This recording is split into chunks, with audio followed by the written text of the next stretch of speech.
साथ संगत जी, आज की साखी में आप सुनेंगे कि कैसे पहले समय में जो भी सत्य और सदाचार के रास्ते पर चलते थे या दूसरों को चलाते थे, उन्हें बहुत परेशान किया जाता था।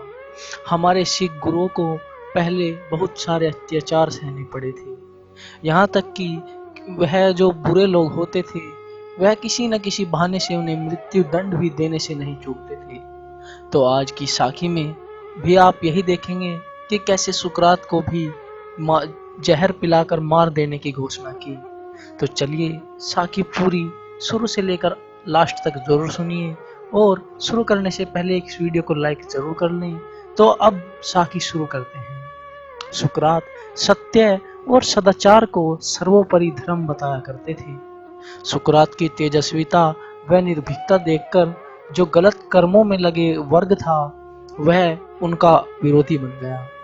उन्हें सत्य से विचलित करने के लिए धमकियों का सहारा लिया गया। सुकरात को बहुत धमकियां मिली, वह लोभ लालच भी दिए गए। इसके बावजूद भी वह सत्य पर अटल रहे, तो उन पर भ्रामक आरोप लगाकर मृत्यु दंड सुना दिया गया। निर्णय दिया गया कि उन्हें जहर पिलाकर मार डाला जाए। तो उसी दिन जहर पिलाने की तिथि घोषित कर दी गई। तो जिस दिन जहर पिलाना था, वहां सुकरात के अनुयायी भक्त उनके पास पहुंच गए। उनकी आंखों से आंसू बहने लगे। सुकरात सुकरात के लिए जहर पीसा जा रहा था। तो सुकरात जहर पीसने वाले के पास पहुंचे तथा बोले, लगता है तुमने कभी जहर नहीं पीसा, जल्दी जल्दी पीसकर मुझे पिलाओ, जिससे कि पास बैठे लोगों का रोना बंद हो जाए। सुकरात को प्याले में भरकर जहर पिलाया गया। कुछ देर बाद वे बोले कि जहर का प्रभाव दिखाई देने लगा है, हाथ पैर निर्जीव होने लगे हैं, परंतु मित्रों, यह जहर मेरे भीतर के शील व सत्य का बाल भी बांका नहीं कर सकता। शील व सत्य ही तो मेरी आत्मा है। ऐसी आत्मा अमर होती है, उसे यह जहर कैसे मारेगा।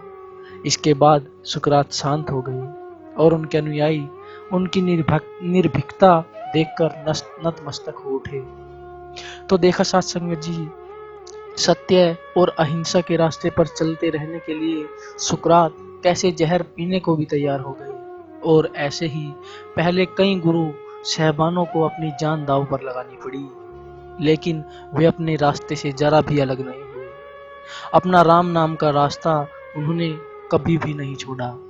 तो चलिए साथ संगत जी, इस साखी में यहीं इजाजत लेते हैं। कमेंट करके बताओ कि ये साखी कैसी लगी। मैं आशा करता हूँ कि साखी बहुत अच्छी लगी होगी। बड़ी छोटी ही साखी थी, इससे कुछ नया सीखने को भी मिला होगा। अगर साखी सच में अच्छी लगी हो तो एक लाइक जरूर करना जी।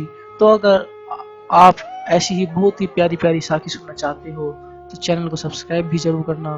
तो आखिर में आप सभी का बहुत बहुत धन्यवाद कि आपने अपना कीमती समय निकालकर मेरी साखी सुनी।